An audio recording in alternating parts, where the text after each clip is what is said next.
Okay. I want to say thanks to each and every one of you for being here today. It's going to be a great day. I'm going to go through what I consider to be the very heart of my material. And people ask me a lot. They say, you put out a lot of material on your website. What is the main thing? If you had to tell me the main thing that I should check out if I check out nothing else that's up there, what would it be? And I always tell them the same thing. It's the material on natural law. If nothing else, that's the material that you need to understand deeply. So that's what we're going to be covering here today in an extended presentation format. I want to go through a few things before we actually get started. So I call this section Before We Begin. And the word begin is actually important here because that's really what this presentation is actually about. It's initiation. This is an initiation into really, really deep, esoteric material that has been hidden from humanity for millennia. So I just want to ask people before we get started, how many of you are new or relatively new to my work? By a show of hands, please. That's excellent. This is great. That is great news. I am so glad to hear that. Okay? What I actually didn't want is to come here and talk to a bunch of people who are already totally familiar with my work and have already heard it. So this is great. Okay? How many of you here today feel that the human condition and life on earth for humanity right now is tolerable just the way that it is? By a show of hands. That's also pretty good because if that was the case, I was going to say, there's nothing for you here today. There's the door. Okay? So that's good, that we're all hungry for change. One of the big complaints I hear about my work, when I check in on forums or something or read some YouTube comments, many people will say, there's nothing new here. I've heard this before somewhere else. This person covers this. I've read this in this book. Well, ladies and gentlemen, I have news for you. There is nothing new here. I am not going to present anything new. I am not going to present anything that has not actually been in existence and will continue to be in existence. I'm not making up new material. I call myself, I would refer to myself, Art said it the other day, actually yesterday when we were having dinner. He said, I consider you an aggregator of material. And I love that term. I love that description of what I do.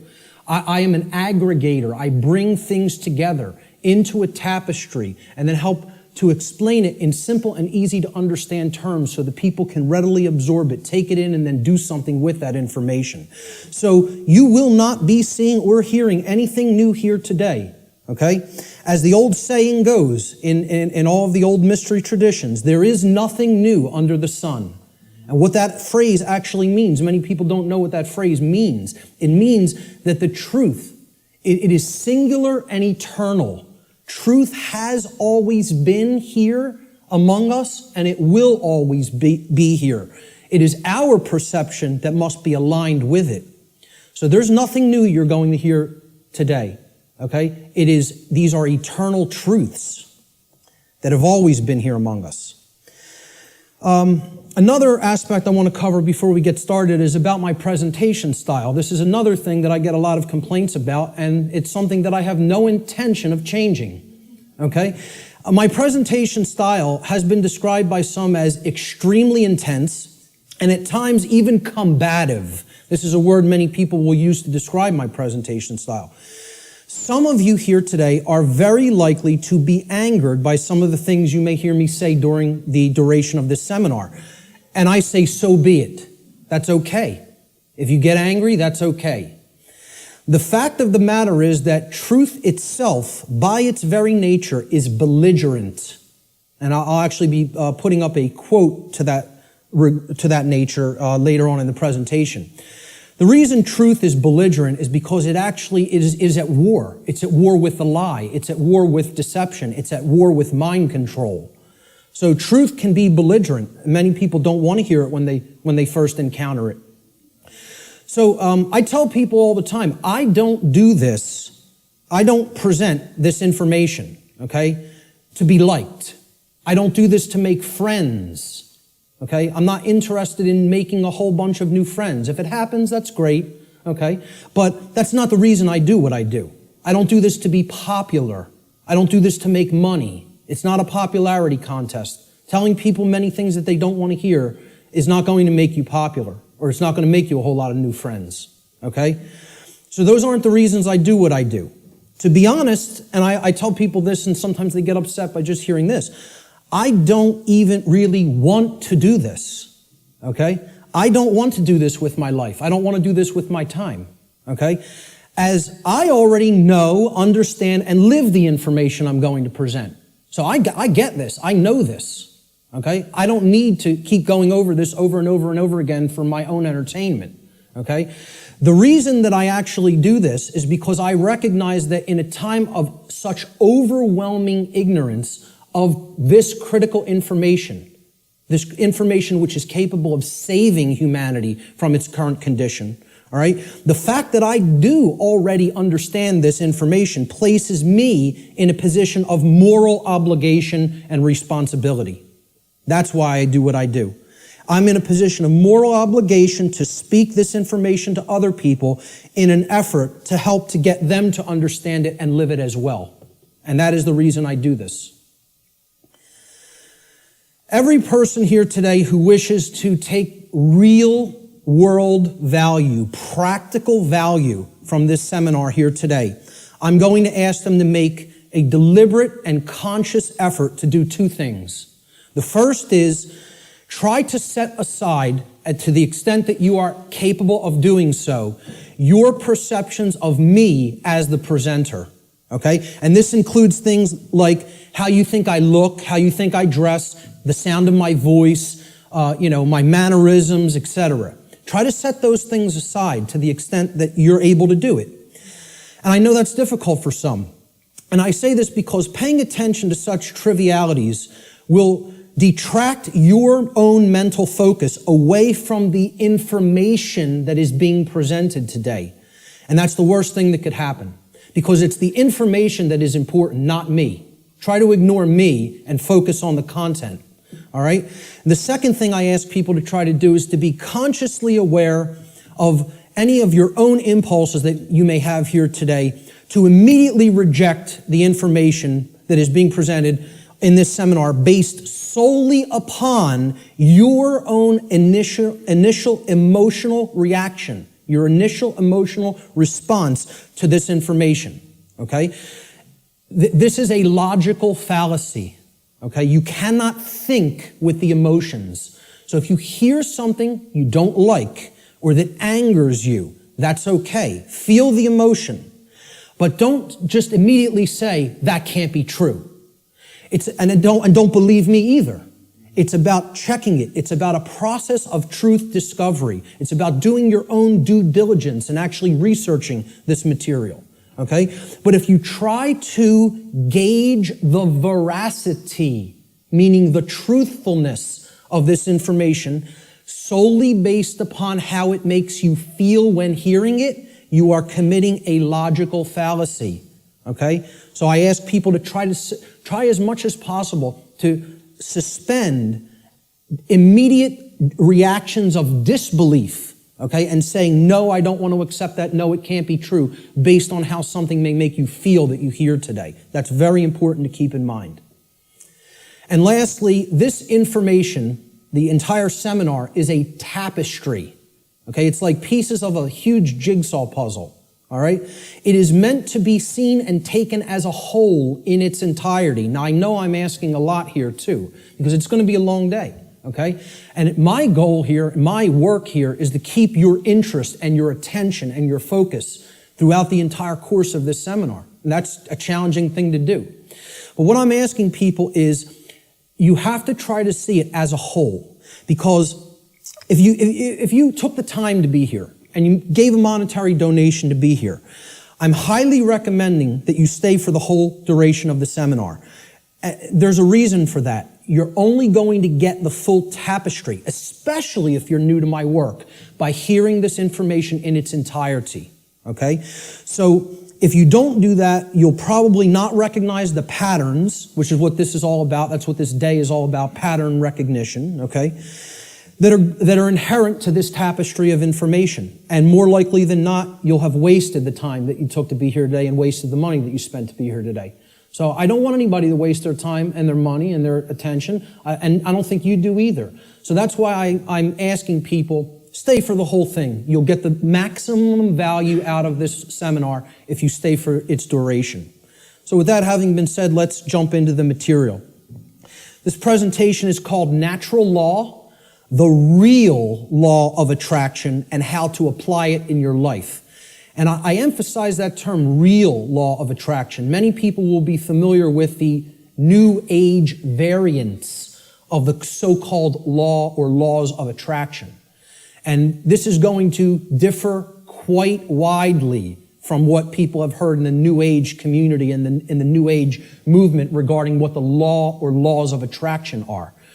These are the real laws of attraction you're going to be hearing today and hopefully understanding today. So let's start in. The first section is about teachability, the teachability of the student, okay? How does a student place themselves in the best position to learn? An individual's teachability, or their ability to learn by way of being taught by someone else, is extremely dependent upon the open-mindedness or closed-mindedness of the individual being taught. Low teachability derives from arrogance and rigid skepticism. But it also derives, low teachability also derives from naivete and gullibility. High teachability, on the other hand, derives from a balance between healthy skepticism and an open-minded willingness to learn and change. So we don't want rigidly skeptical people, okay, that don't have an open mind at all.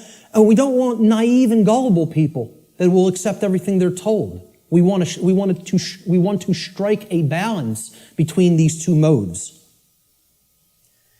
This is called a teachability bell curve, okay?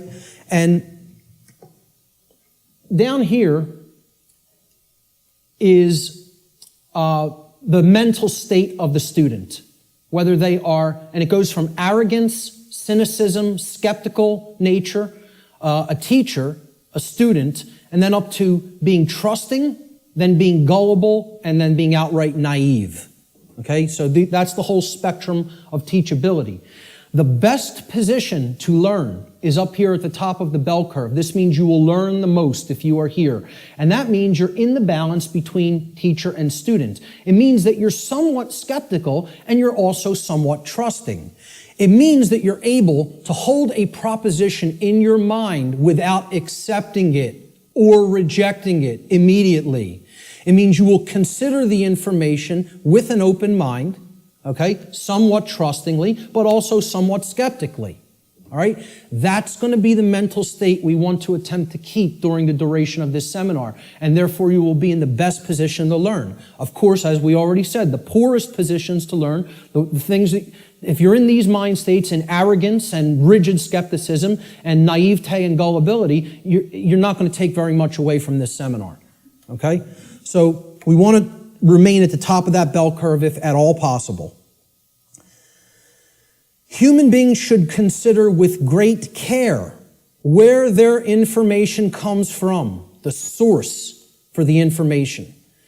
And this is because by refusing to present certain information and by influencing people to dismiss, to dissuade them from looking into certain information because they're telling you that it's unimportant or unnecessary to consider, many modern institutions like media, like so-called education institutions, are seeking to actually control human perceptions, or let's call it outright what it really is, to control the mind, okay?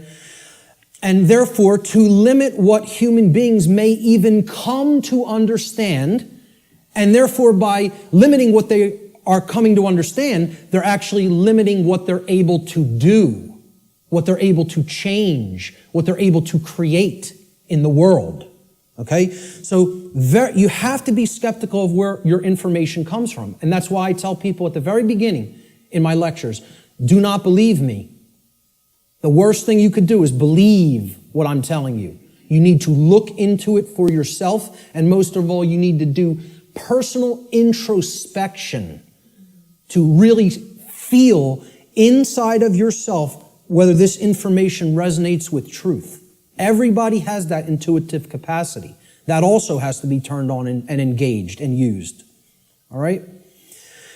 If anybody is coming to this seminar from the perspective of modern, organized, institutional bodies, meaning political thought, political agendas, political organizations, religion, religious thought, religious organizations. I'm talking about organized religion here, okay? What I call scientism, not real science, but scientism. Science as set up by institutional bodies to be rigidly skeptical belief systems that blot out anything that could possibly say anything to the contrary of their pre-existing beliefs. I call that scientism. Okay? And of course, the New Age movement, which you could group that in with religion. It's just it's for those who don't fall into the religious mindset. This is an alternative religion proposed for them, and they call it the New Age movement. And I tell people, please don't think this is going to concur with any of these belief systems, with any of these boxes for consciousness. This presentation is going to shatter these boxes. It stands outside of all of these because these are limiters for perception and thought. They want to place everything in a box, say nothing outside of this box is fit for human consumption, so do not go there. And as a result, they act as a mind control influence. The other and biggest limiter of the human perceptions and the mind, and ultimately of our behavior, is money itself. If you want to talk about the biggest religion, if these other religions aren't big enough and powerful enough for you, there's the one that is the ultimate power in the world, the ultimate religion, the God of this world, if you will. Okay?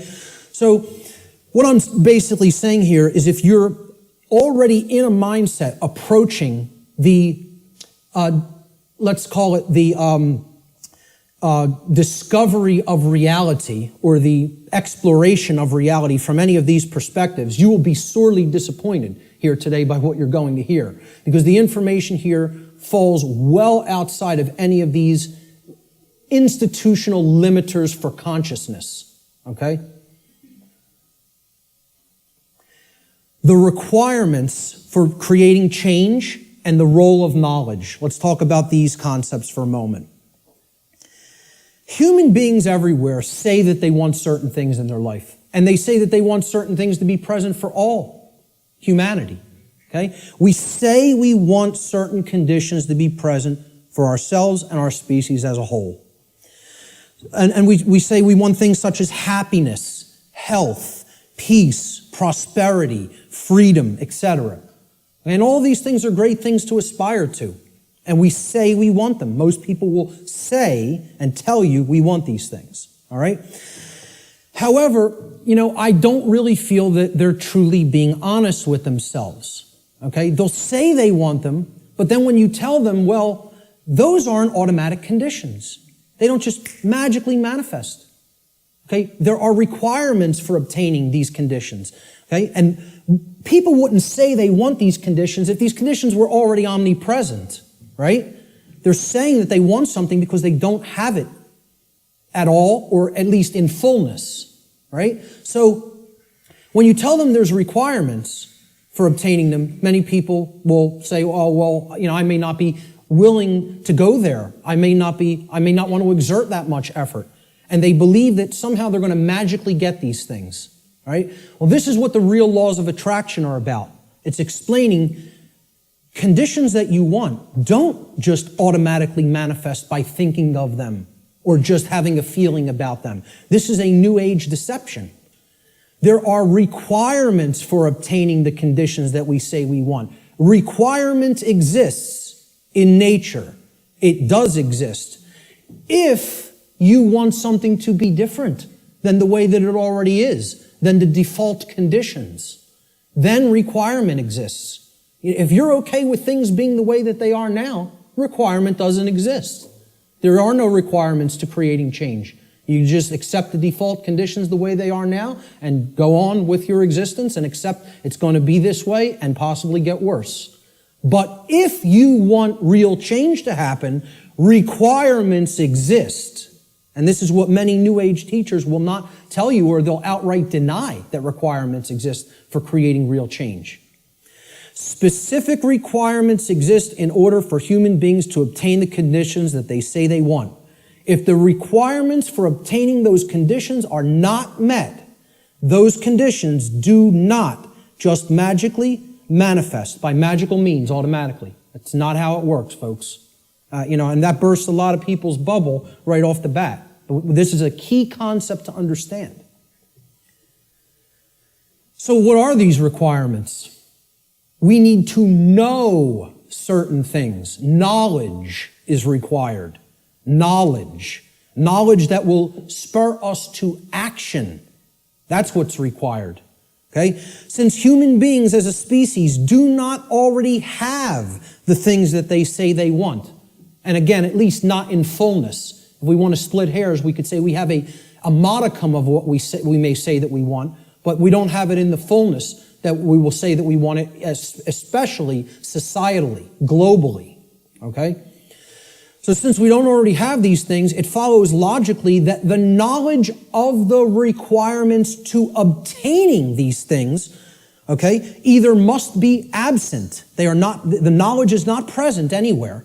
Or if it is present, if that knowledge for obtaining those things, the requirements for obtaining those things, if that knowledge is present, then it must be willfully being ignored.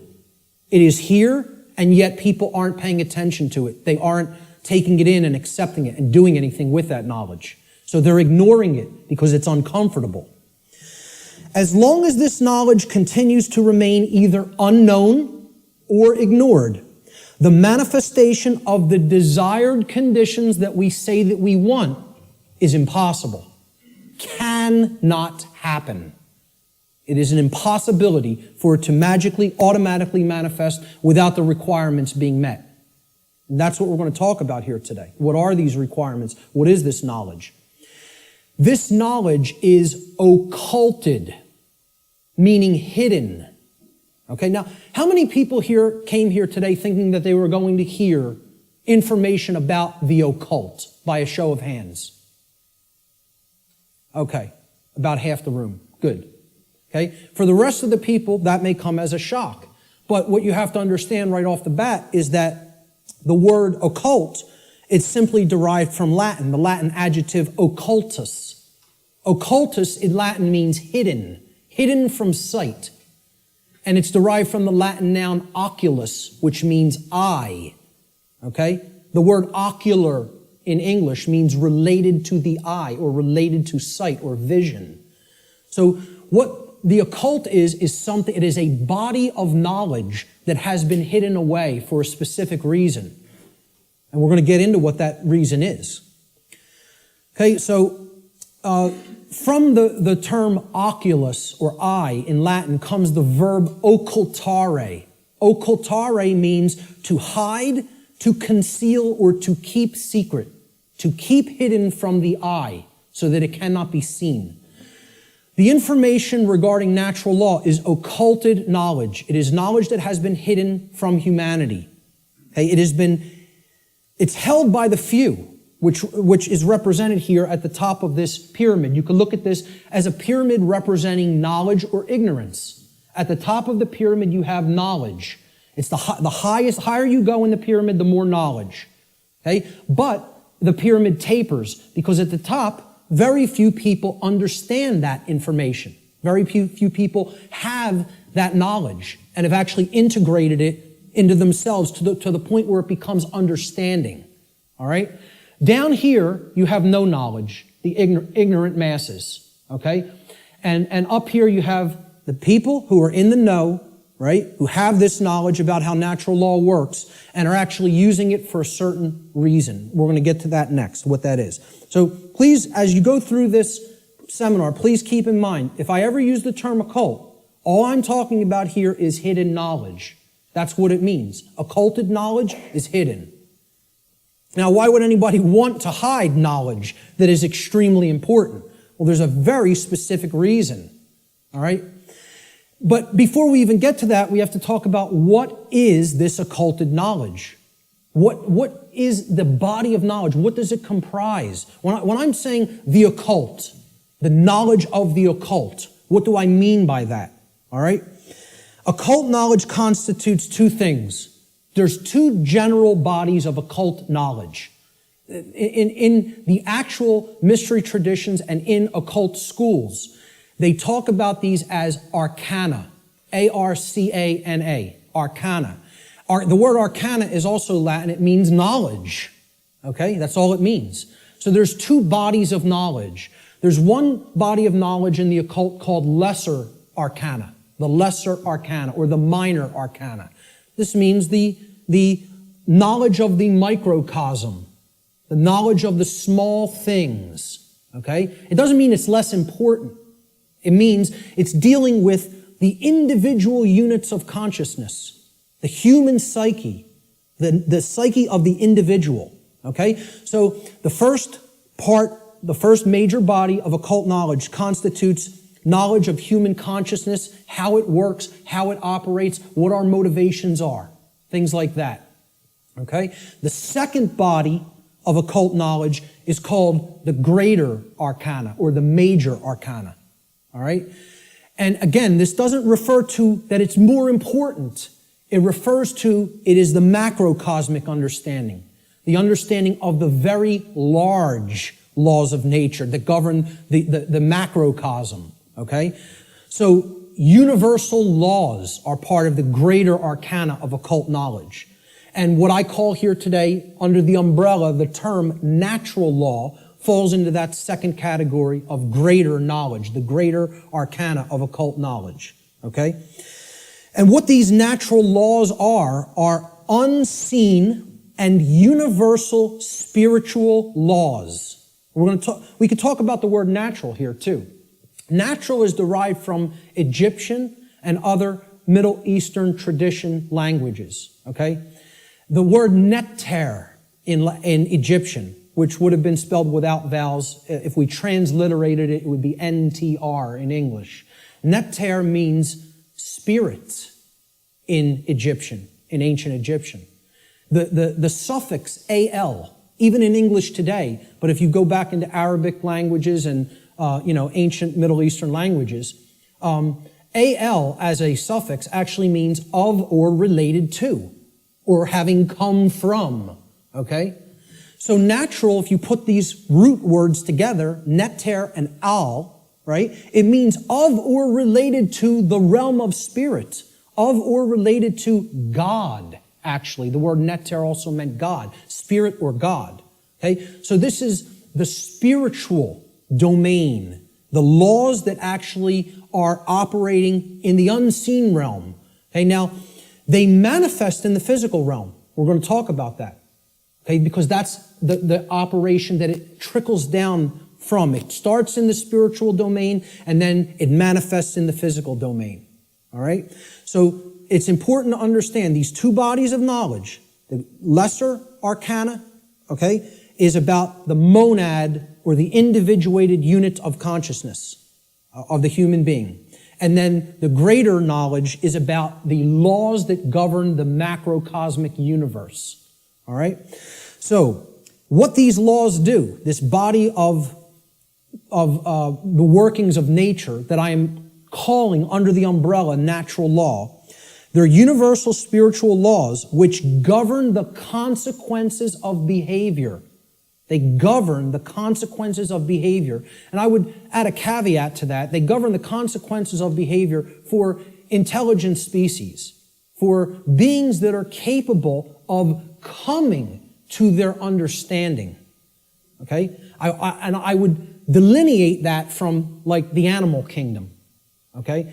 The animal kingdom is not held to the same standard as human beings when it comes to this body of information, because I don't think you're going to sit down with your cat and explain natural law to it. Okay? So when people say, well, why doesn't the animal kingdom held to account in the same way that human beings are. It's because, surprise, surprise, we don't share the same level of consciousness. Okay? There is differences in levels of consciousness and abilities to comprehend information and to actually know how something works. Just like you will not be explaining physics to your dog anytime soon, okay? You're not going to explain natural law to the animal kingdom and have them grasp it because they're not at the same level of consciousness as we are. Okay? So we are held to a different account when it comes to natural law. It governs human behavior. It would be an easy way of saying it.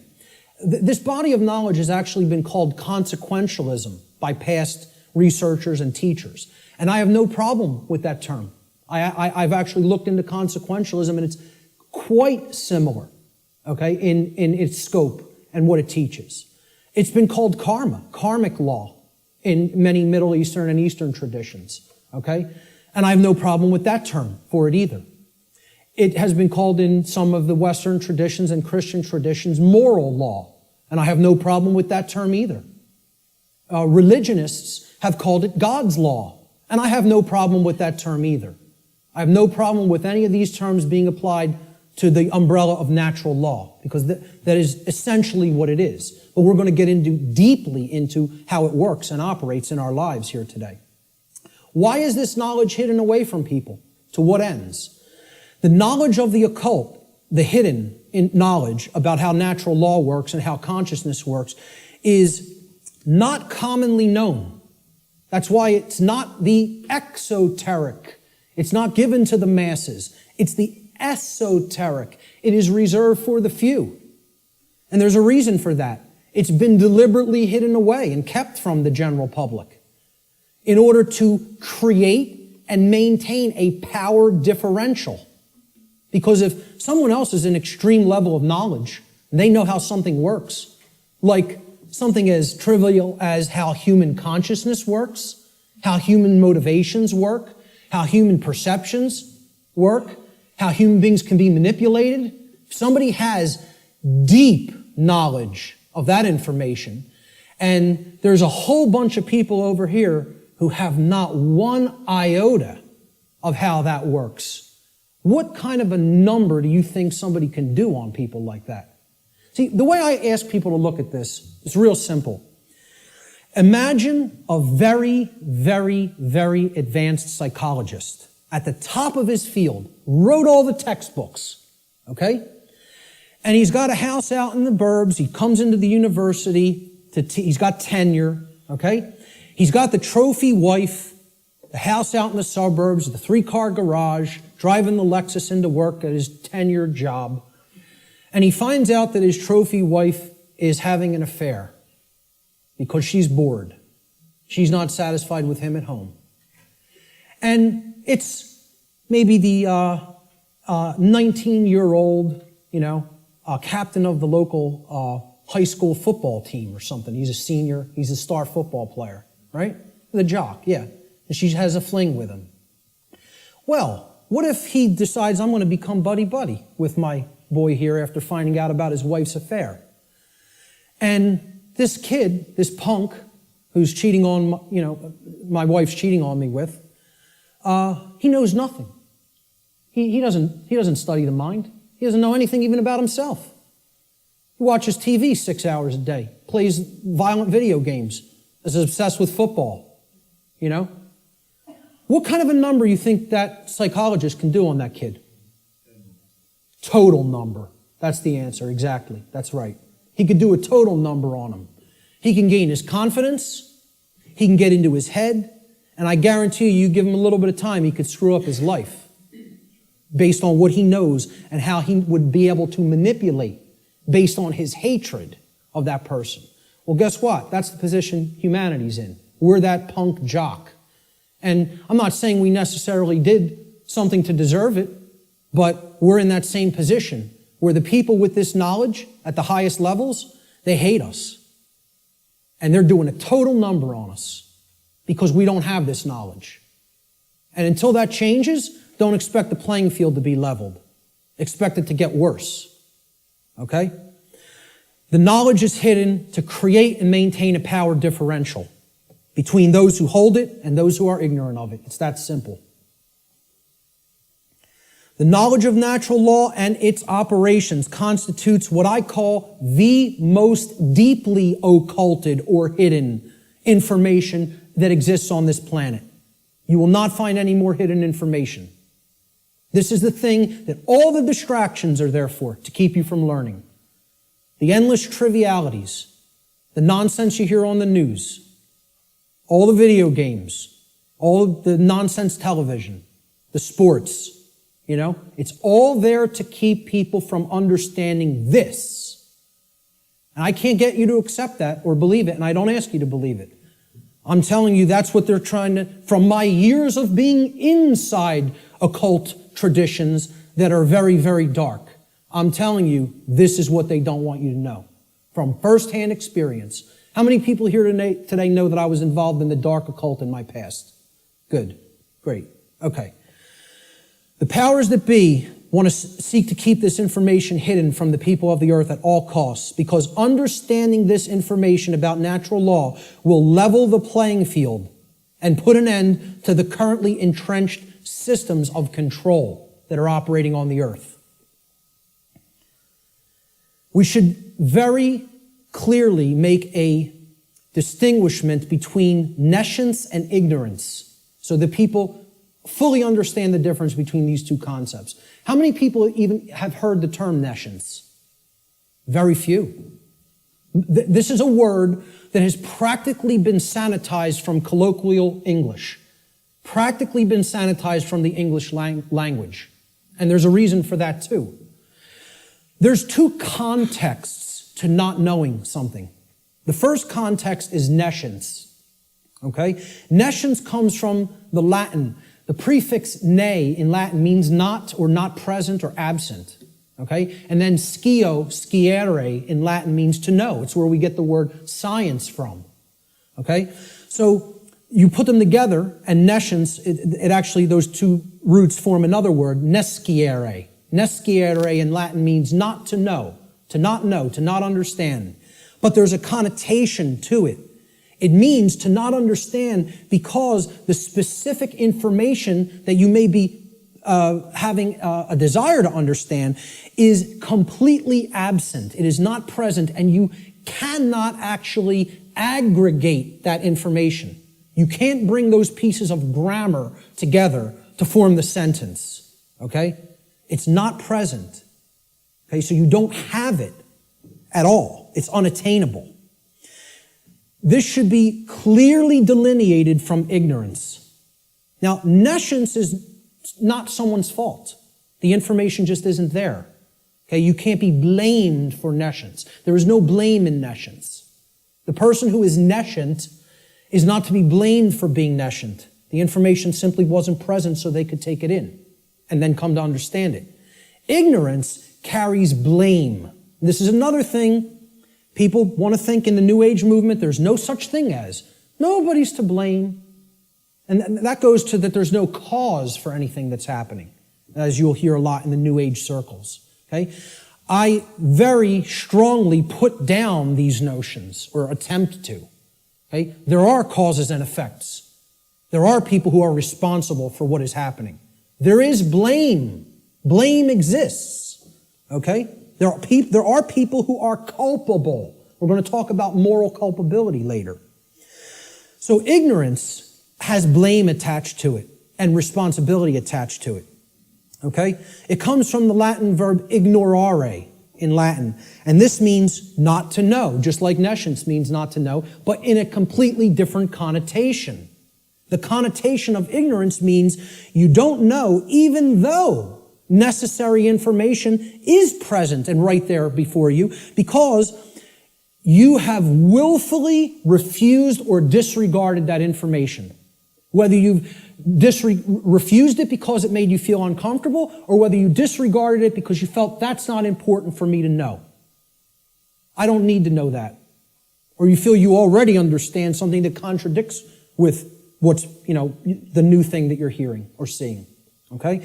So when you willfully disregard something, okay? If I wanted to willfully disregard the gentleman sitting in the front row, he's present. I could just pretend he's not here and ignore him.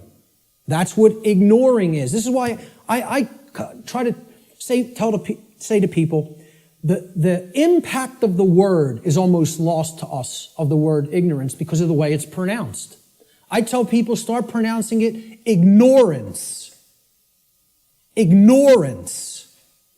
Then people will hear the word ignore in it, and the connotation becomes clear. It means you're ignoring it. Ignorance. Okay?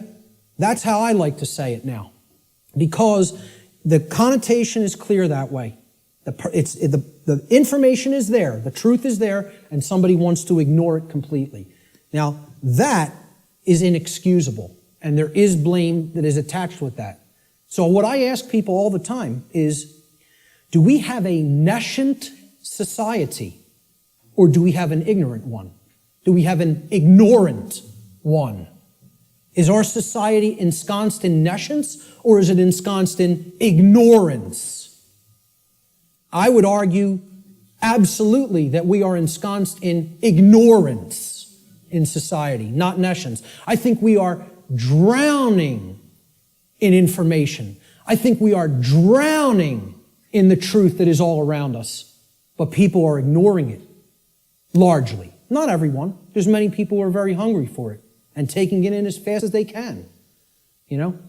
But I think the majority of human beings are in the state of ignorance, even though the truth is present all around us. And that constitutes what Art talked about earlier, this consensus trance, which people in the so-called truth community or truth movement have likened to sleep. They say that they are asleep. I liken it to hypnosis. If you look at the origins of the word hypnosis, right, it means suppressed knowledge. It comes from Greek.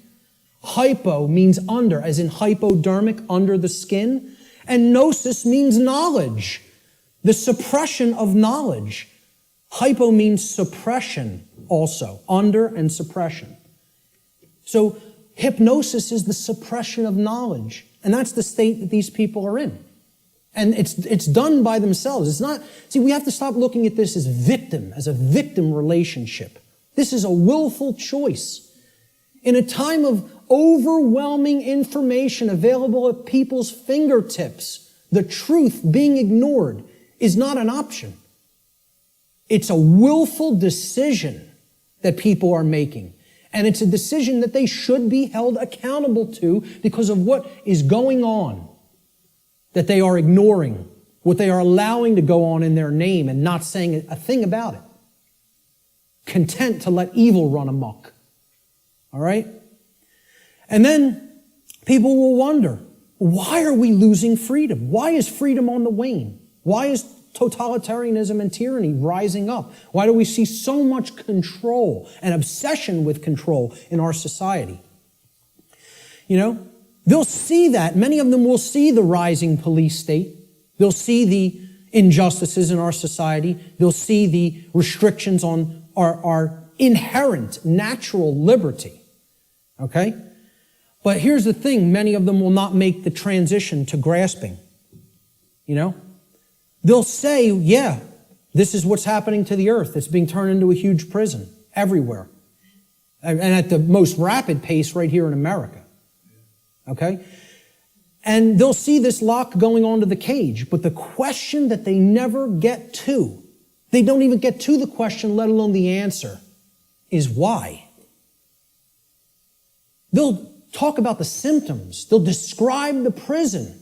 They'll describe every corner of the cage accurately in many cases. They can tell you exactly how it's working. They can tell you all the different aspects of the control system. But they can't tell you why it's actually going into place. Why is that happening?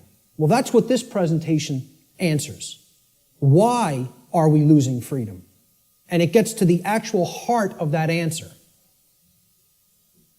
So what this presentation constitutes is a master key that unlocks all the locks to all the doors on all the cages in the prison, if it is accepted. And once again, I don't tell you that belief is required for that. Because truth is always present. It's always here. It's a matter of, will we perceive it as being present, acknowledge it's present by stop ignoring it, okay, and then accept it into ourselves, and then do something with it. Understanding is not the end. Taking in the knowledge and understanding it is the beginning. Action is required. See, knowledge is required, understanding is required, but then action is finally required. Above all, if change is to be created. And that's how the laws of attraction really work. So, will people as a whole, as a society, accept that master key? I can't answer that question. All I could do is try to place it into their hands. After I have taken that key and unlocked my personal prison, my personal cages, and freed my mind, all I can do is try to help people to see, here's how this key works. Here it is. Here's the information that constitutes that key. And here's how you put it to work in your life. That's all I can do. Can't make anybody take it. Let's look at what problem solving entails, because that's really critical to understand if we're going to get past this stage and where we're at in our stifled evolutionary development as a species. There's a few main steps to solving problems, any problem. Doesn't matter what the nature of the problem is. The first is you have to recognize that the problem exists. Recognize that there is a problem to begin with. And I think by asking the question, is everybody content with the way things are? Nobody raised their hand. I think that's great because it at least acknowledges to me the people here today recognize we have a problem. And that's healthy. That's good. Okay? Many people out there don't believe we have a problem. You know, they like this place. They like the world the way that it is. You know, which is unfathomable to me, because to me it's a living hell. And that's not because of how my own personal life is going. I'm very content with my own personal life. I have no self-inflicted suffering in my personal life. I don't create problems for myself. My life goes on very well according to how I live it without hurting anybody else. The problem is other people. And that's another thing the New Agers won't acknowledge, and they'll flip out if you say that there's a problem with someone else. There are problems with other people, okay? And people will say people in glass houses shouldn't throw stones. My glass house has been taken down long since, long time ago, because I went through all that personal introspective work. And I dug deep into my subconscious and faced those problems and confronted them head on and healed them. And came out of the mindset that I was once in. Okay? So, you know, people will say, if there's something you don't like, you're seeing in other people, that's something in yourself that you're seeing in them. This is New Age mumbo-jumbo nonsense, okay? If you're not part of the problem, I'm not part of this problem. I can say that honestly. I'm not part of this problem. I can look at every single person, anybody who's watching this, and say, I'm not part of the problem that's happening on the earth. With all honesty and knowing that I am telling the truth with that. Okay? But see, at one point, I was part of the problem. And a big part of the problem. Okay? What I had to do at some point is stop doing this and pointing out and saying the problem lies elsewhere while I was still part of it. And then I had to do this and point squarely at myself and say, what do I need to change here, and finally here in the guts, in the courage? You know, people will say, yeah, change happens in the mind, it happens in the heart. But lastly, it happens in the guts. We need to generate what I call the heart, mind, guts. Okay? You got to care enough to know and then put it into action. The heart, mind, guts. Okay? That taking action is the most important step when it comes to creating change. And we're going to get to that in a moment.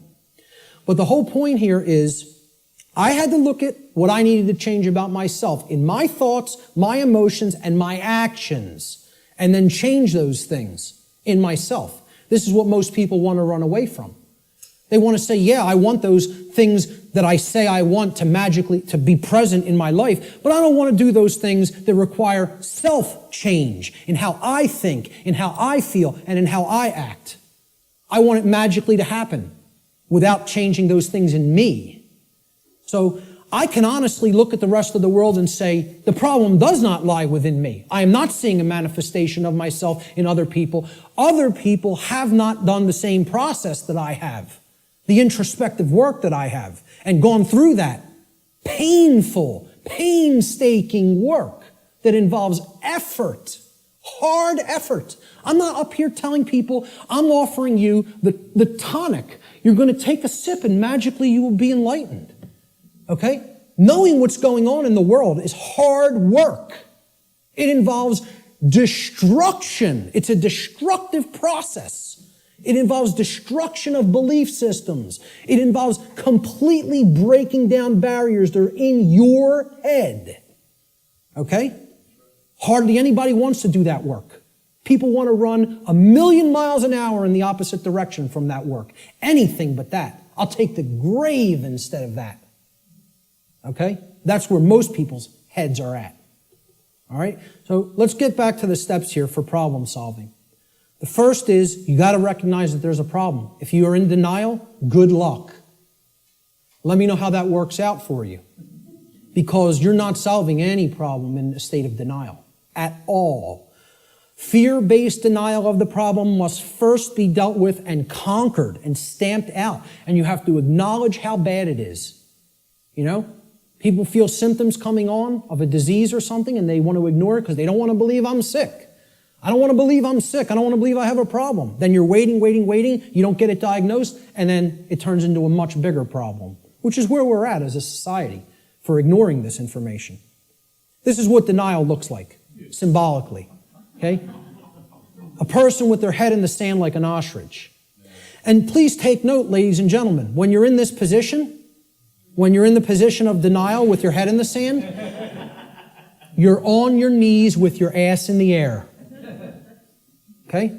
I almost say it's amazingly synchronistic that the human body was designed like that. That in order to put your head in the sand, symbolically, so to speak, you have to be on your knees. Okay? And that's where most of our society is at. They're on their knees. And in that state of denial. The second step to problem solving is to recognize that the symptoms that are being displayed, the symptoms you are seeing, are merely effects of underlying causal factors. You can't treat symptoms and solve a problem. It's not possible. That's not how problem solving works. You have to get to what caused the problem. Okay? Instead of simply treating symptoms, make an accurate diagnosis of the causes of the problem. So what does the word diagnosis mean? Diagnosis comes from Greek. The preposition dia, transliterated there in the parentheses, you see it in Greek script. Okay? It means through or by way of. So by a method, by a particular method. All right? And the second part of diagnosis is the Greek noun gnosis. Gnosis means knowledge in Greek. So what a diagnosis means is through knowledge or by way of knowledge. You're going to solve the problem by way of knowledge. There is knowledge that acts as the requirement to solving the problem and getting what you want.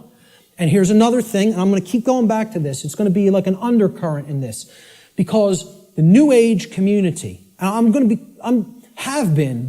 become a more outspoken opponent of New Age ideologies because they are lying to people, whether it be through direct, willful deception or whether it be through useful dupes and useful idiots. They are telling people things that are completely inaccurate to how things really work. All right? Because they want to keep people suppressed and non-active. They want people in acceptance mode of everything. Accept, never rebel. Okay? Don't take action. Just observe, just watch. You'll hear all of these things in the New Age movement. Okay? The reason I bring it up is because when you even say the word knowledge to some New Agers, they almost take offense. Because what the New Age is becoming is the new modern day variant. It's a new form of what's known as solipsism. We're going to get to what solipsism is in a little while. Okay? But essentially, people don't want to hear that knowledge is what is required. Because the attainment of real knowledge, not pseudo-knowledge, real knowledge, requires work. It requires effort. It requires reading. It requires listening. It requires watching. And you know what most of all it requires that people don't want to give up? Who can tell me? Time. Thank you, sir. It requires time. There's one of the currencies people don't spend, on many things that they don't feel they can get immediate gratification from, which is why immediate gratification is so stressed in our society by the control system.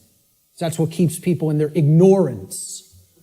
So a diagnosis means if you're going to get well, you got to have the knowledge of the underlying causal factors that led to the creation of the symptoms. You're not going to treat the symptoms and get well. You got to have the knowledge to get to the causal factors, to find out what cause put this into effect. And we're going to talk a lot about cause and effect. The third step to problem solving is, through the knowledge that you've acquired now, via making an accurate diagnosis of the problem of the causal factors, right? You're going to then put that knowledge into action. Understanding what created the problem is like step 2, right? Stop being in denial. Understand what caused the problem. Act on the knowledge you now have to solve the problem, to make it right. Okay? So action is required. We make the diagnosis, then we have to take the required action necessary to rectify or to set right, which is what the word rectify means, the causal factors that led to the manifestation of the problem. Let's talk a little bit about the concept of what truth is, how I refer to truth in all of my work. Because people have a real deeply mystified concept of what truth is or what it means. They'll get into all these really deep abstract discussions of the mind of God and, trying to get into quantum theory and everything. This is mystification of the concept of the truth. And we have to demystify it. We have to bring it down to real simple, easy to understand language that anybody can comprehend. And then really completely delineate that from perception of any given thing. Because the two are not the same. When people say perception is reality, nothing could be farther from reality than that statement. Perception is not reality. Okay? It is just what it says, perception. Seeing through, perceive, to see through something. Like a lens or a filter. Okay? I perceive things differently without these glasses. That's one perception. When I put them on, I perceive things quite differently and more clearly. Okay? Well, that's how human perception works, like a lens. It's a filter. Okay? But what's there is the same thing. What's there is the same thing. All that changes how I perceived it. All right? So let's look at this concept. Truth is objective.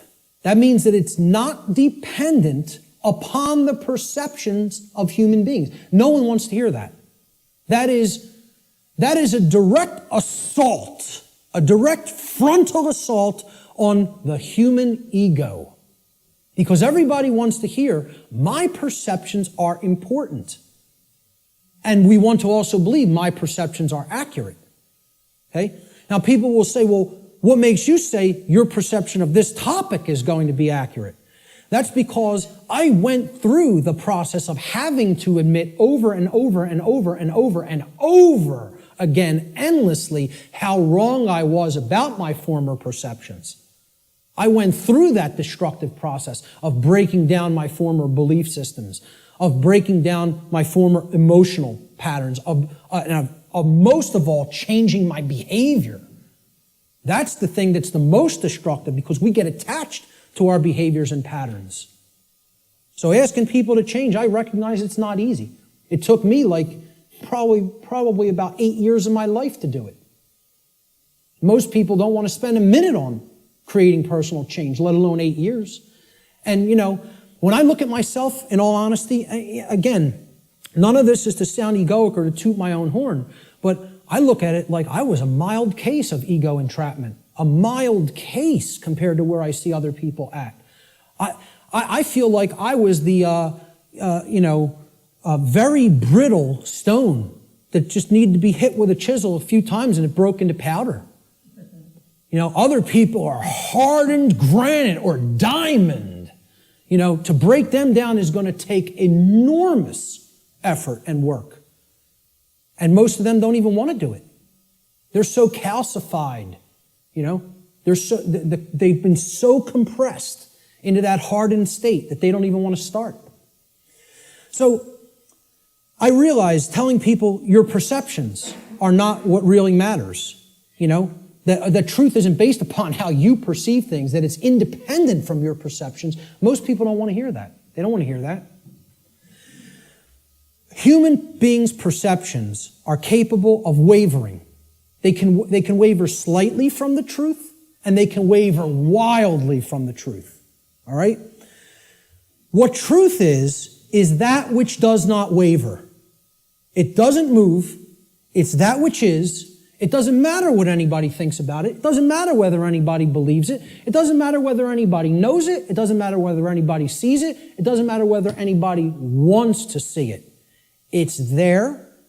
It's always been there. It's always going to be there. Nothing anybody does can change what has happened. Can anybody change what has already occurred in what we call in the thinking of linear time, the past? Not one person here is capable of doing that. Let me tell you something. Not one being in the entire manifested universe is capable of doing that. Because that which has already occurred is set in the record of the universe. Nothing can change the past. Ever. Great movie on this. Watch the new movie, The Time Machine. Not the original 50s version or 60s version. The new one. I think it came out in late 90s or early 2000s. Okay? This movie got crushed in reviews. Crushed. Whenever reviewers crush a movie and give it the worst ratings, go see that film. Because I guarantee you there's very important allegorical concepts that you need to understand embedded in that film, and that's why the reviewers crush it, because they don't want you getting any ideas, This movie got crushed in the theaters, and I'm telling you, it's one of the best films to understand the concept of the absolute impossibility of changing the past. The past cannot be altered. You know what can be altered? The future. That's what that movie's about. And you know where the alteration of the future begins? In the present moment. That's exactly right. That's the only place it begins.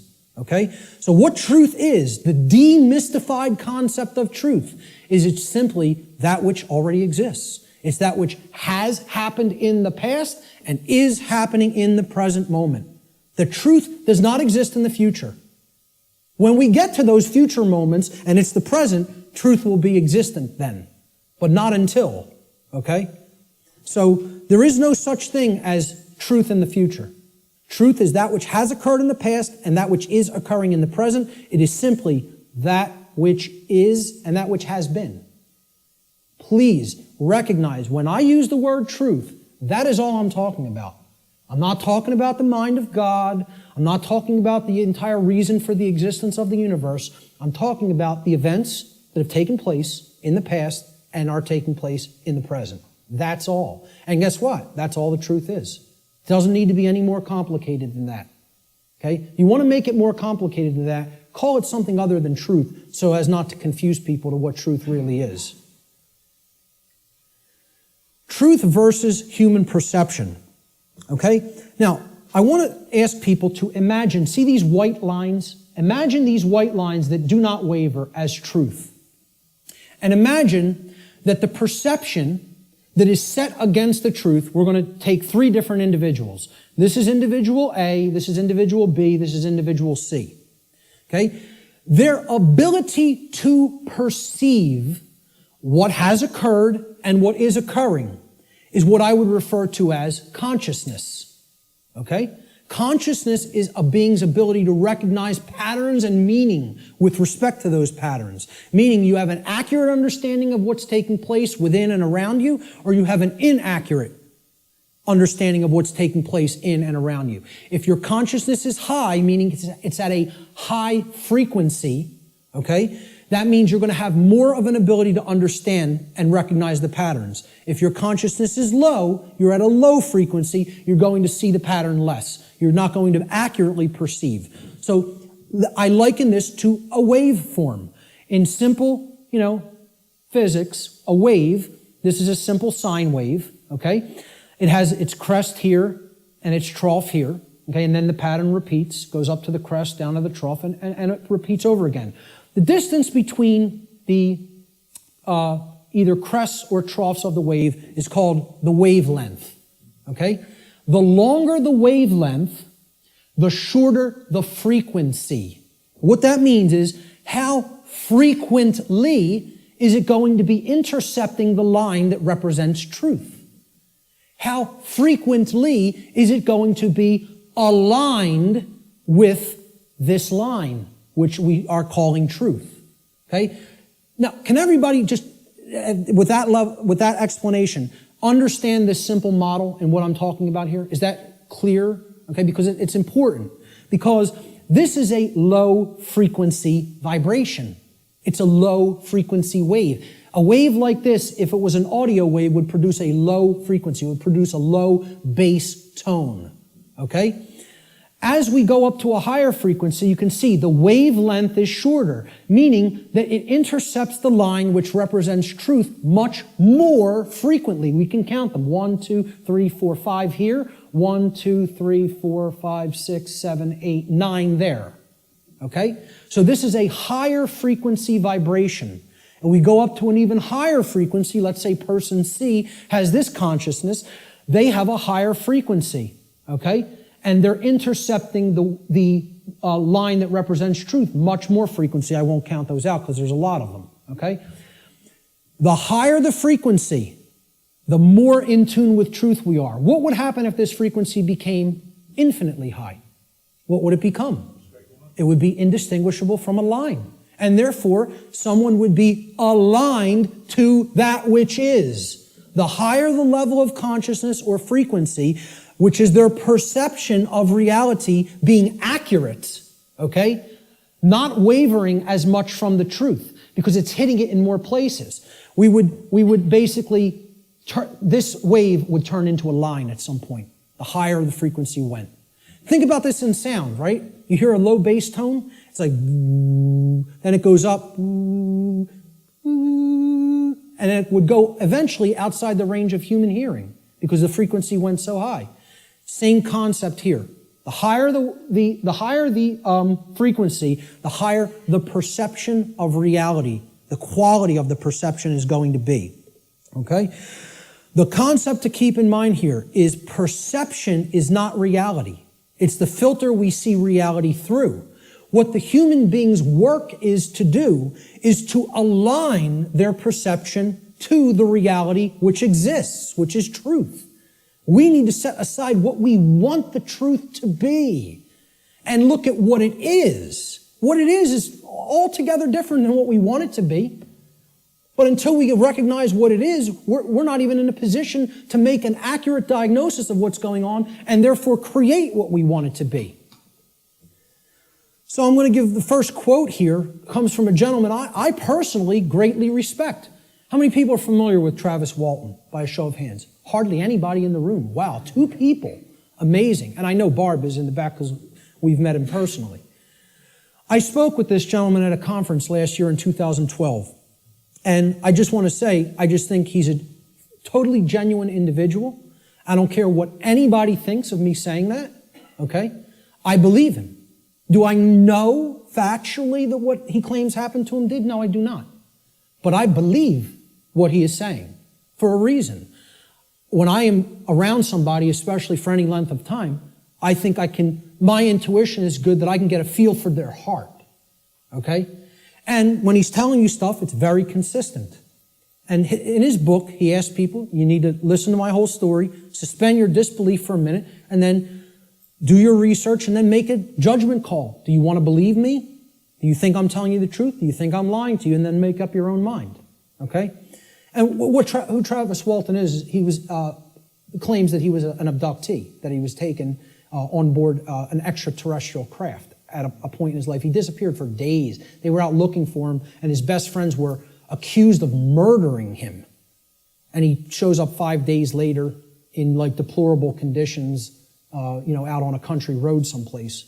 But anyway, again, I spoke with him back in 2012. I just bumped into him again. We were just at a conference. I'm bringing this up for a reason. We were just at a conference in Philadelphia where he spoke. And this quote, I feel I would start, if I was going to quote somebody, I was going to make this like the first quote in the presentation today. Travis Walton says in his book, which is called Fire in the Sky, he said, I have come to realize that the biggest problem anywhere in the world, the biggest problem anywhere in the world is that people's perceptions of reality are compulsively filtered through the screening mesh of what they want and do not want to be true. Now, when I read that in his book, I got chills up and down my spine. Because I said, this meshes exactly with what I'm talking about in my section, in my presentation called Truth versus Perception. And he's encapsulating it in a sentence perfectly. All right? We want things to be true. That doesn't make it so. That's not what makes truth the way that it is. What makes truth is the way that it is what behaviors were taken and what is the actual effect in the manifested world. That's how things are. Okay? It doesn't matter how we want them to be. They may be a completely different way right now than we want them to be. And I would say for the people in this room, they are a completely different way than we want them to be. But most people in the world think, they kind of believe that they're the arbiter of truth. And that's a bad place to be in. That's a very, very low level of consciousness. To think that if I don't believe that it's this way, it's not this way. Many people are trapped in that state of mind, okay? Now, the reason I even bring this up and included Travis's quote here is at this conference that we were just at a couple of weeks ago, okay? I didn't speak at it, I tabled at it. A woman came up to my table and she picked up my New Age Bullshit DVD, which is available here today in the back. And she said, what's this about? With a real skeptical look. And I explained, well, it's a 7-hour extended video podcast that has many, many slides, okay? I gave a shortened version of it at the Free Your Mind conference in Philadelphia.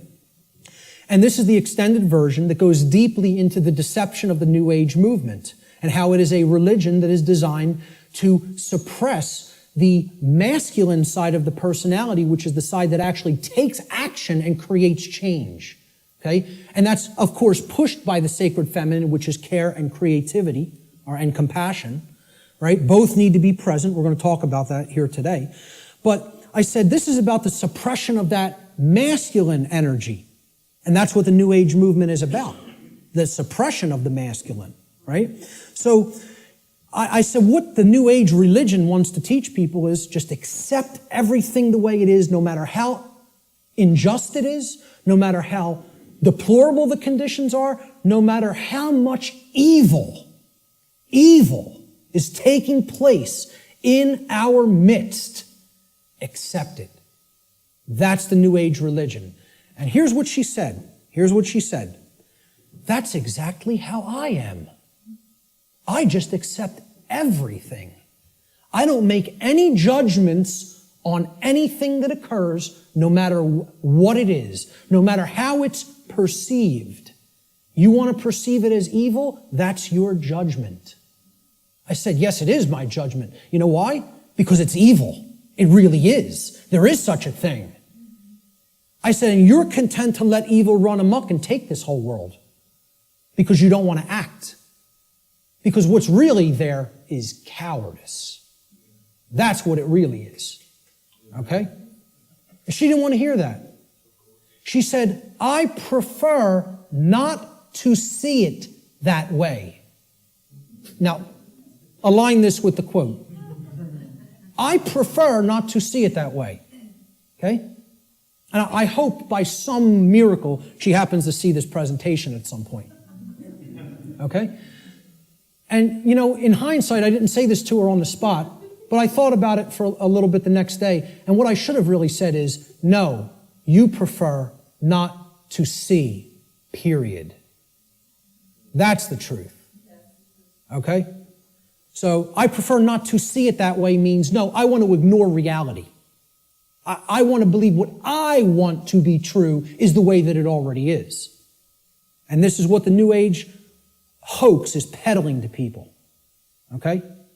So, great quote that I thought accurately sums it all up. See, this woman also told me that she is a follower, quote unquote, of the New Age ideology that is referred to as the Course in Miracles. How many people have even heard of this? A lot of people, okay? You know what that is? It's called solipsism, wrapped in a nice, neat new package. Solipsism. How many people are familiar with the ideology called solipsism? Good. More than I would have thought. Most people have never heard of this, okay? Solipsism is a completely egoic and destructive ideology that has absolutely no bearing or resemblance to truth in any way. And the people who are solipsists are mentally ill. I'm not even going to provide any evidence of that. I'm telling you, you need to research this religion and sickness for yourself. It's a mental illness. A solipsist is a mentally ill person who should probably be somehow removed, segregated from society, and institutionalized until they are made well, because they are a destructive influence on society. This is what I focused on podcast number 1 of my podcast series and radio shows. I went into the ideology of what solipsism is and how destructive it is and how it's a religion. Okay? What this is, well, first of all, let's look at the word. And you'll notice I'll be breaking down words all day long. Because if you don't understand where words came from, you don't really understand what they really were intended to mean. Regardless of whatever connotation they may have taken on in the modern world, the intended meaning of the word, the original meaning, is derived from its etymological derivation. You need to go into the ancient languages, Latin and Greek roots and other languages, Germanic, Arabic, etc., and you need to break down the words from their etymological origins. Then you will understand their real meaning. And I'm telling you, you do this, and the top of your head will blow off by what you will find, by what words we speak on a daily basis actually mean.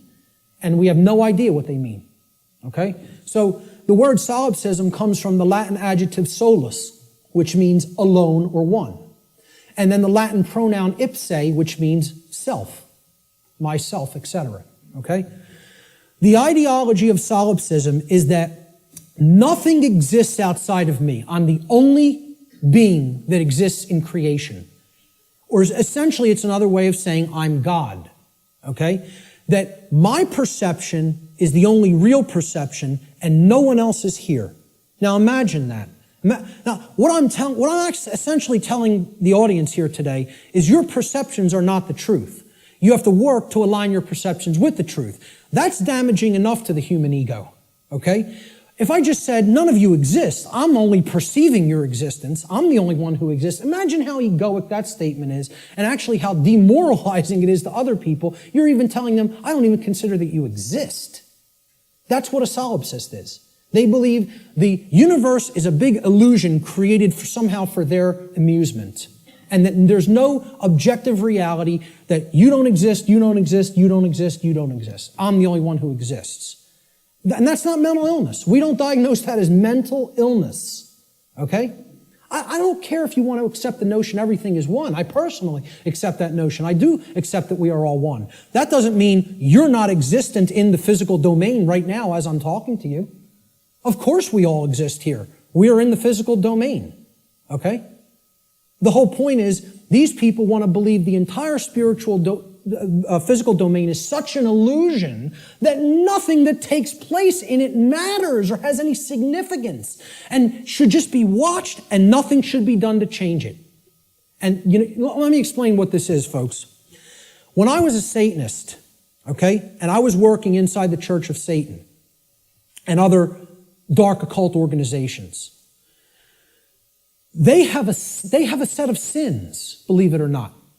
They don't look at them as sins in the same way that, religionists look at sin. But they have the things that, these are behaviors and thought patterns that should not be engaged in by the dark occultist themselves, by the magician, if you will. You are not to engage in these behaviors, but we are to peddle them to other people. We are to get them to engage in these behaviors. Okay? You know what the first one is? No, it's not. That's the second or third. I think it's the third, if I'm not mistaken. I don't have the list handy. But the first one is stupidity. That's the first satanic sin. Okay? For the dark occultist. But they want other people in deep stupidity. They want other people in deep ignorance. The idea here is we will know it all. We will know the truth so that we can control others and keep them a dumbed down herd. Okay? There's a bunch of other ones, but I think the second or third is solipsism. Solipsism is one of the biggest sin for Satanists and dark Luciferians and dark occultists. They don't want any of their membership believing in this mental illness nonsense. Okay? But they want to propagate it and peddle it. They want to do that.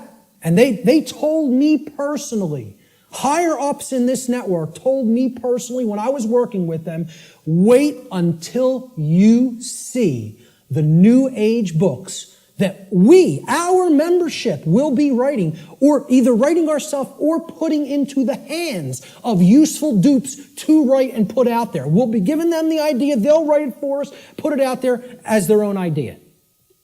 And they said, we are going to propagate and peddle solipsism like you have never seen. And you know what? When they say something, they do it. I'm serious. They're aligned. Their act is together. They act on the same page. And for that, I have respect for them as an enemy. And I don't take anything they do lightly.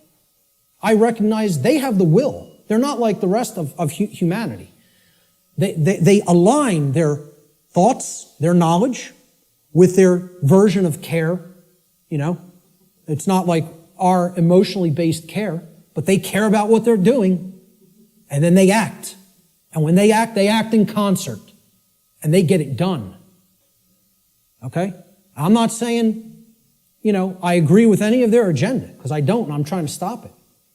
But I have respect for their unity. They are unified and on the same page, and humanity is not. And that's why, in all honesty, we're having our rear ends handed to us in this spiritual battle right now. At least right now. Solipsism is the ideology that only one's mind is sure to exist. Solipsists contend that knowledge of anything that is outside of one's own mind is unsure, and hence there is no such thing as objective truth. Okay? No such thing as objective truth. And therefore, nothing about the external world and its workings can actually ever be known. Just think about that statement.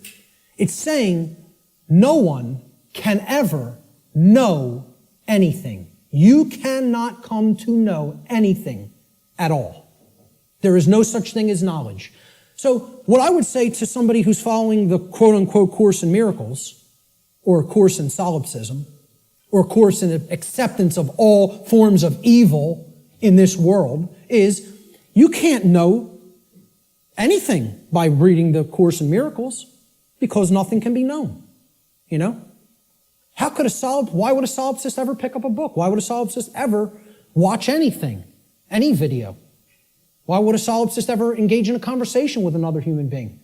Tell a solipsist you can't know that you're going to fall off that cliff, so why don't you go try to walk over it and see what happens? Because you can't be sure of anything. They won't do that, though. you know? The whole point here is this is a religion. This is a New Age religion. And I'm telling you who it's peddled by. It's peddled by the occultists who have the knowledge of how natural law works and are trying to put out whatever ideologies they can, destructive ideologies they can, to get people not to understand it. Or to even go so far as to believe that nothing can be understood. Why would you bother to look into natural law? Nothing can be known. It's unbelievable that anybody would be so gullible and naive to fall into this mindset. Let me just tell you what it really is. It's a person who has given up on life. They feel that it's so difficult to know anything and they don't want to do the work to come to that level of knowledge that they've just said, I don't believe it can be known. That makes me feel more comfortable in my ignorance and laziness. That's the truth about what solipsism is. Okay? And that's the truth about my friend I bumped into at the MUFON conference.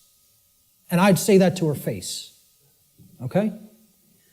So, we have to realize we're battling this force. This religion is on the rise. Solipsism is on the rise. More people are becoming solipsists or solipsistic in their beliefs, in their thought processes. Let's look at some basic definitions and working definitions. Now, first thing we're going to define is definition. Let's define what a definition is, okay? A definition is an exact statement, a statement of the exact meaning of a word, all right? We're looking for an exact meaning, not a connotation, not a maybe or a like or a somewhat. We're looking to narrow the focus. That's why it definites it. It makes it finite. We're taking it not infinite, we're finiting it, we're making it finite, okay? We're actually limiting through words what something means so we can be clearer about what we're saying, okay? It's an exact statement or description of the nature, scope, or meaning of something. Another way we could look at a definition when we're talking about visual or audio definition is it's the degree of distinctness or clarity of an object, image, or sound. Okay? So why do people buy HD TV sets? They want higher definition. They want a higher clarity of the picture. Okay? If you have high definition audio, for audio files, they won't accept anything but high definition audio because in comparison to low def audio, the clarity of the sound is very good. It's much better. Okay? So that's what definition is. It is all related to clarity. When we use it in conjunction with words, it means the clarity of the meaning is amplified. Okay? And when it's with a picture, the clarity of our vision, of ability to see what the picture is, the information in the picture is amplified. And same thing with sound. The more accurate the definitions that we have for words or concepts, the better our clarity of meaning and therefore our understanding of those concepts, words or concepts will be. So definition simply means clarity of meaning when we're applying it to words and concepts. So therefore, let's define natural law. So this is what we're going to be talking about for the rest of the day. We have to define it. The simple definition of natural is inherent, having a basis in nature, reality, and truth, not made or caused by humankind. So if it's natural, it wasn't made by man. Mankind didn't make it. Okay? And again, the origin of the word, neter in Egyptian, means spirit, and all means of or related to. So of or related to spirit. It is all of nature, the spiritual domain. See, this is the other part. People believe that the spiritual domain is separate from the physical domain. This is a huge thread and a huge central focus in all of my work. If you think the spiritual domain is not where you are at now because you're in the physical domain, you're mistaken. If you think that the spiritual domain is someplace other than the physical domain, you're also mistaken. If you place emphasis on one above the other and say, well, this one takes precedence and this one's not important. Either way you do it, whether you say the spiritual is more important and the world of matter should not be given any significance, it's imbalance. And it's not true.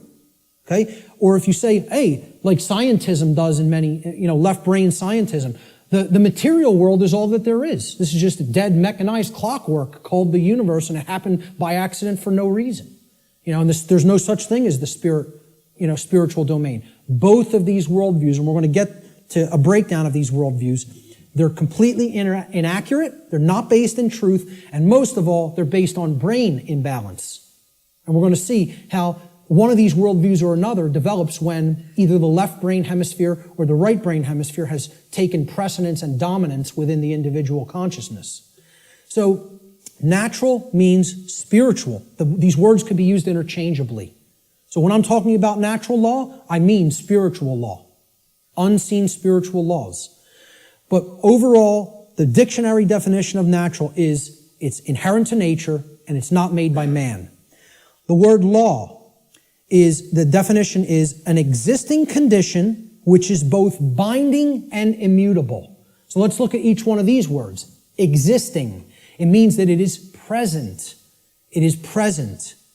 Okay? It cannot be just ignored and expected that, that doesn't make it true and it's not going to have an effect.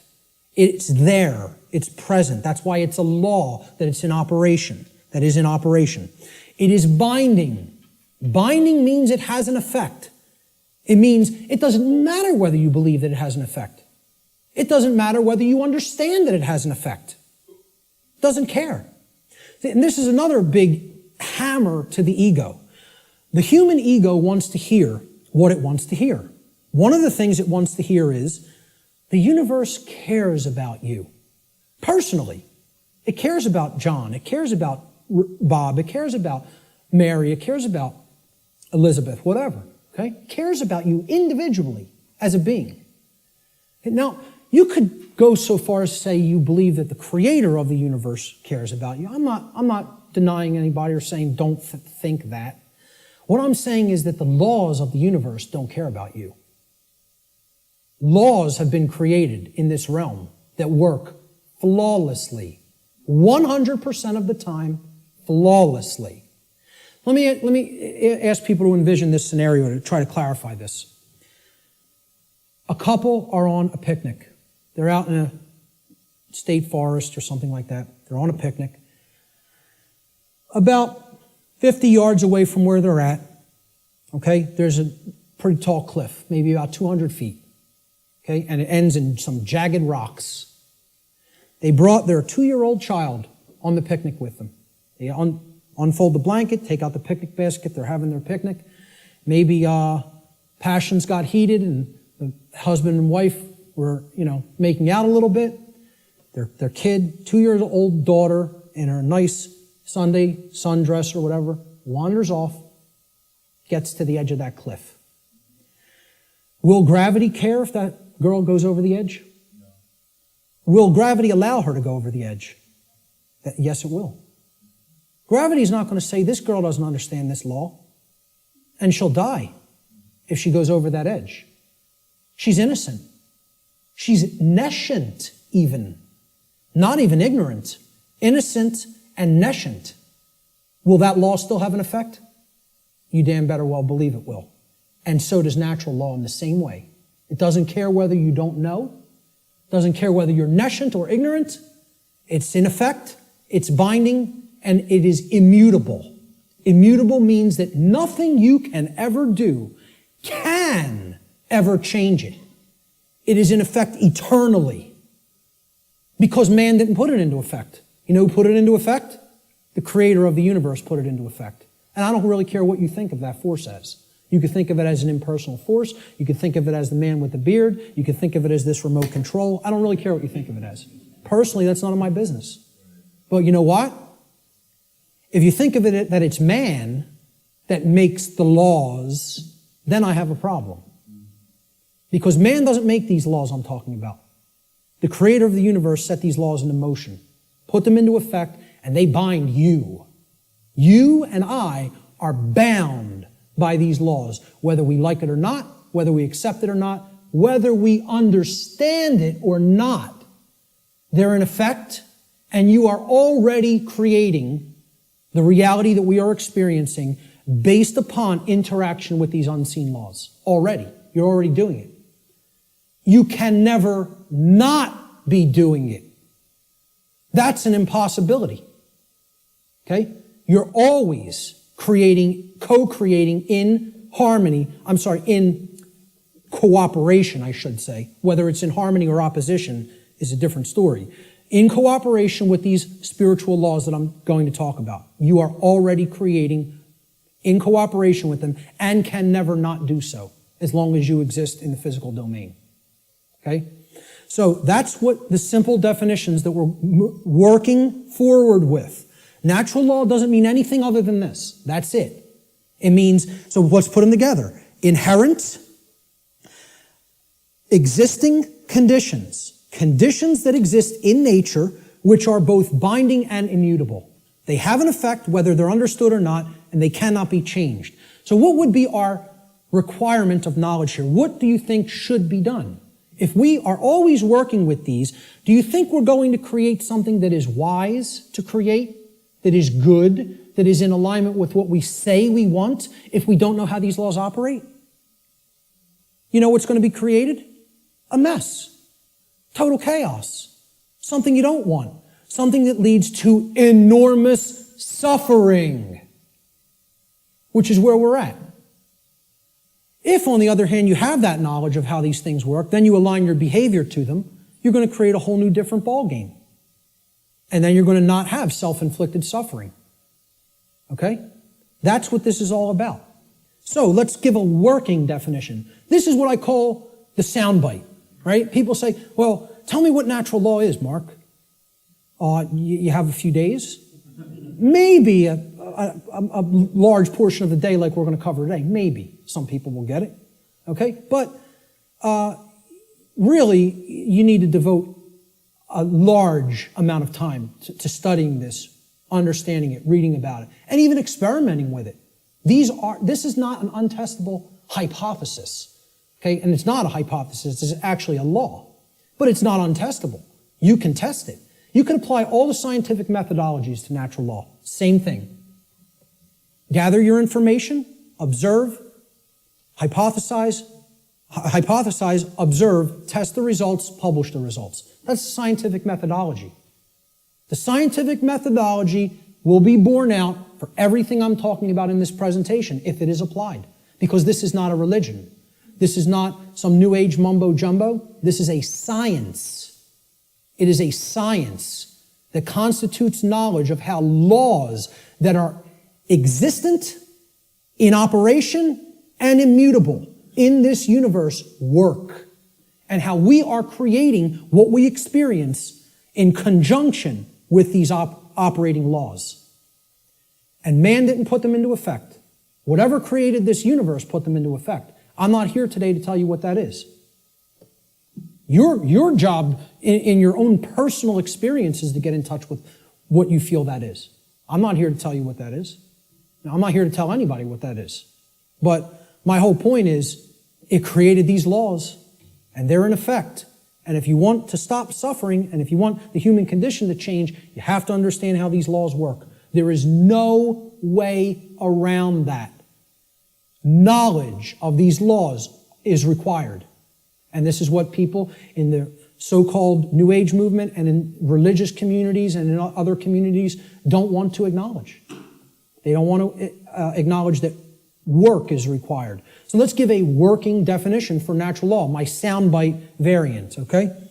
I tell people who want the 6 o'clock news edition of what natural law is, okay? Natural law is universal, non-man-made, binding, and immutable conditions that govern the consequences of behavior, and specifically, at least on this planet, human behavior. I would say in the universe, it governs the behavior of all intelligent beings.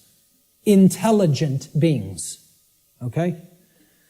Natural law is a body of universal spiritual laws which act as the governing dynamics of consciousness. The governing dynamics of consciousness. That's the working definition. Let's look at the dynamics between discovery and belief, the difference between discovery and belief. Because again, natural law is capable of being discovered, understood, and harmonized with. Now, does that sound like a religion? Religion asks people to believe, accept, and do without question. What this is saying, this exists, you're bound by it. The best you can do is to understand its operation like you would understand gravity, and therefore not just walk toward the edge of a 200-foot cliff that is bottomed by jagged rocks. If you're intelligent and you understand how the law of gravity works, you won't do that behavior. Okay? Just like if you're intelligent and you understand how natural law works, you won't do certain behaviors to create a prison for the entire species, for your entire species. Unfortunately, humanity has not reached that level of consciousness yet. They are not at that level of co-creative intelligence to understand how these laws work and then align their behaviors to them. So natural law has nothing to do with religion. It's not a belief system. It's a science. It is a discoverable operation that is already in effect that we can either understand and align our behavior to or remain ignorant of and suffer as a result of that ignorance because it's already in effect and already has a binding effect upon you and your behaviors and everyone's. So when it comes to belief, and anybody that was trying to propagate a religion wouldn't put this slide up here. When it comes to natural law, it works just like gravity. So the clown that's going to jump over the cliff saying, I don't believe in gravity, what's going to happen? Down he goes. Because belief is irrelevant. Because natural law does not care about you. It does not care about you. It is in effect, no matter what you do, deal with it. And people don't want to hear that. And I recognize this. I recognize I'm not telling anybody anything they want to hear. If I wanted to sell a lot of stuff, if I wanted to be real popular, I'd come up here and I'd tell you exactly what you want to hear, and then I'd be making $50,000 a presentation like Wayne Dyer does. Okay? And that is his fee. I know because I've actually had some people speak to his management. That's what a new age presenter gets. You know what I ask for? 0. I don't even ask for a stipend because I don't even care about fake money. I care about making real money. Real one I. The word money is actually one I. And people don't even have said it a billion times in their life and never recognize what they're saying is one I. And it's the symbol of the one eye, which represents spiritual enlightenment, is plastered all over the $1 bill. Okay? Well, this is the one. See, I tell people, I'm a poor man when it comes to the fake money, but I'm very rich in the real stuff. The real thing, I have tons of. The fake stuff, I don't do so well with, and I don't care. It's not what I'm concerned about. I know it's fake. Okay? So I don't ask for a stipend when I present. I tell whoever's setting up the presentation, pay for my travel and lodging. Hook me up with a dinner or whatever. That's it. I'll come out and speak anywhere. Okay? The point is, if I was trying to appeal to somebody's ego and what they wanted to hear, I would tell you your beliefs are very important. Your beliefs shape. And they do shape your reality. In a negative way, if you don't align yourself with truth and you want to stay attached to a belief system because you prefer it over what's real, okay? So when it comes to natural law, I'm not telling people don't believe in yourself. People will say, there's forms of belief that are good. Yeah, I acknowledge that. I understand that. Believe in yourself. Believe in your own ability to come to this understanding of information like this. But I'm explaining when it comes to a law that is existent in the universe, your belief doesn't matter. It's irrelevant. The universe doesn't care what those parents at that picnic whose child just went over the cliff believed. It doesn't care whether that girl doesn't know how gravity works. It's going to have an effect. You act a certain way, like a computer. Boom, you put this in, Here's how you program this. That's what has to come out. Invariably. Invariably. It is nothing personal. Natural law is not a personal force. It is an impersonal force. That every single mystery tradition and occult tradition that has actually wanted to share this knowledge with people has been telling people about and attempting to tell people about since time immemorial. It is an impersonal force. It does not care about you. It does not worry or care in the slightest bit whether you understand it or accept it or not. It is in effect, you are bound by it, the end, and stop crying in your milk over it. That's it. No one wants to hear that. And I'm not so naive that I recognize people don't want to hear that I don't recognize that. I do recognize that. Believe me, I realize the wall I am up against in saying this. I get it fully. Fully. If I wanted to blow smoke up people's rear ends, I'd come up here and I'd say, the universe cares about you and what you believe. And it's going to gauge that, it's going to look at all that, and it's going to tabulate it, and it's going to say, well, what did he believe when he took this action? It's not going to say that. It's going to say, is this what happened? Yes or no? Yes? Here's the result. That's it. Unwaveringly and invariably. The human ego has a hard time with that. There was some popular TV show, I don't even remember what it was. Barb had downloaded it. And she was watching an episode, and it said, humanity's greatest fear is that truth is absolute. And I usually don't bother watching any television, okay? I download a couple of shows to watch them because they're allegories, and I want to pick apart the allegory. But I wasn't even watching this one, but I heard it, and my head snapped around. Whoa, that came through a network television show? How'd that happen? Humanity's greatest fear is that the truth is absolute. The ego has a hard time with the concept of any absolutes. It loves relativism. That's another part of the big trap of where we're at. Relativistic ideas, and especially when it comes to morality. We're going to talk about moral relativism. But the concept here is natural law does not require your belief to be in effect, no more than gravity requires your belief to be in effect. Okay?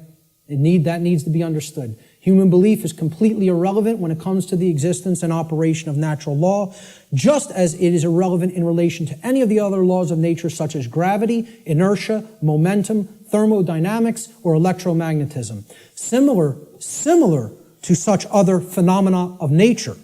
The workings of natural law require no belief in order for them to be discovered and known. So what I'm saying is, your belief will not change natural law, but your inquiry into it can lead to an understanding of it. You can develop the knowledge of it if you are willing to open your mind and look at how these laws function and what we're getting as a result of our disharmony with them. The philosopher Søren Kierkegaard said that there are two ways to be fooled. One is to believe what is not true, and the other is to refuse to accept what is true. Okay? So, believing in untrue notions, which is what religion is, all forms of it, all the 5 religions I posted at the beginning of the presentation. Organized cultural religion, money, scientism, politics, and the New Age movement. There's the world religions, folks. People think of religion as only the cultural religions. No, there's 4 other ones. One's called government and authority, okay? Or politics, however you want to name it. The other one is money, finance. There's another religion. One of them is the New Age movement, and one of them is scientism, which I'm not going to refer to as real science because it is not. It is a belief system and a religion. So what Kierkegaard is saying here is you could believe things that aren't true, and that will hold you back. And you can refuse to accept what is true, and that will also hold you back. I say these are the only two ways that humanity ever creates self-inflicted suffering for itself. You want to know how suffering is created for the human species? That it doesn't need to experience? We believe what's not true. We refuse to accept what is true. That's why self-inflicted suffering exists in our species. And if we are to become wise, we need to stop doing both of those things, and then we'll stop creating suffering for ourselves. So let's look at consciousness and the human brain. Okay? Because consciousness is an intangible force. Okay? It's something that exists, but you can't really see it. Many people even have a hard time explaining what it is. But there is physiological expressions for consciousness in the physical domain, and the brain is one of them.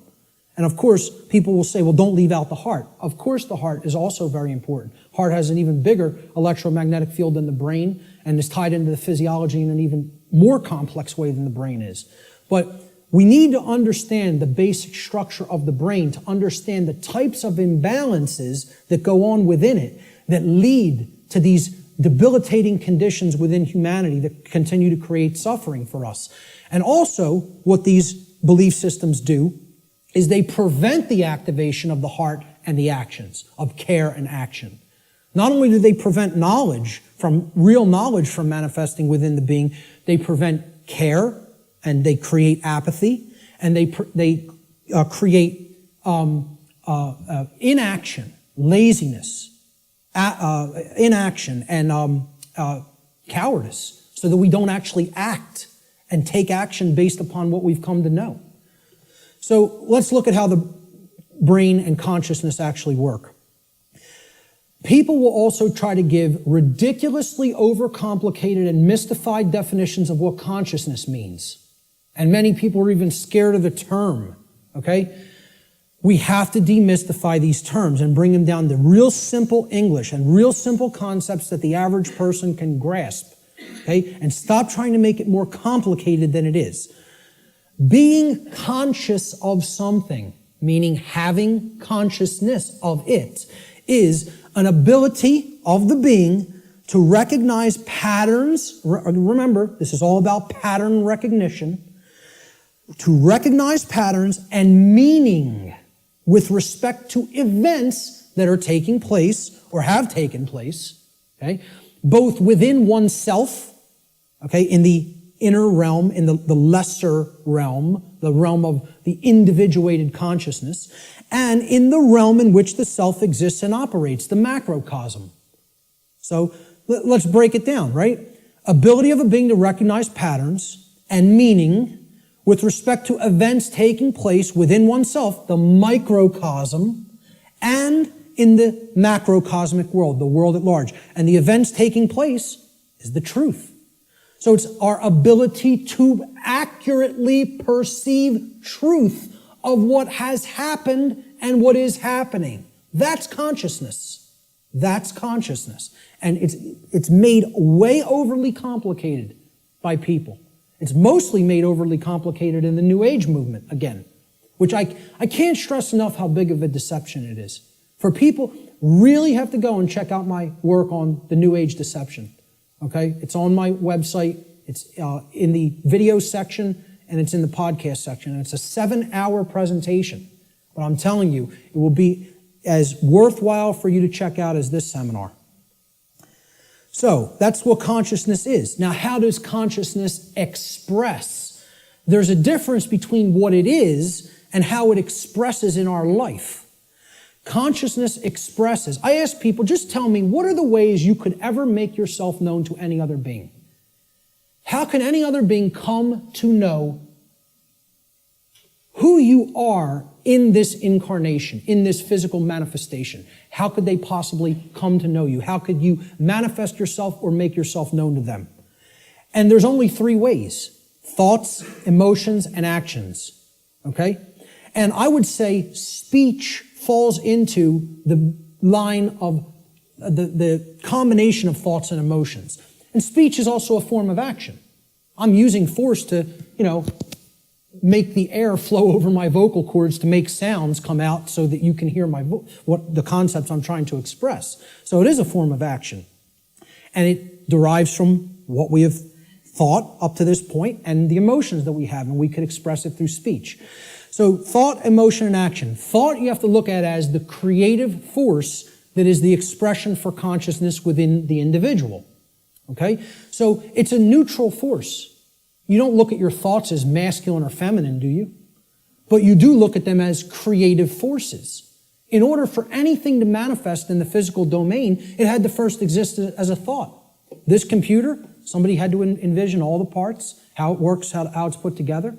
Okay? This camera equipment, the clothes you're wearing, the seats, everything that exists had to first exist in the realm of thought. Had to. By law. Then it comes into physical manifestation through action. Your emotions are a polarized component, you could look at it as. It is a feminine aspect of consciousness.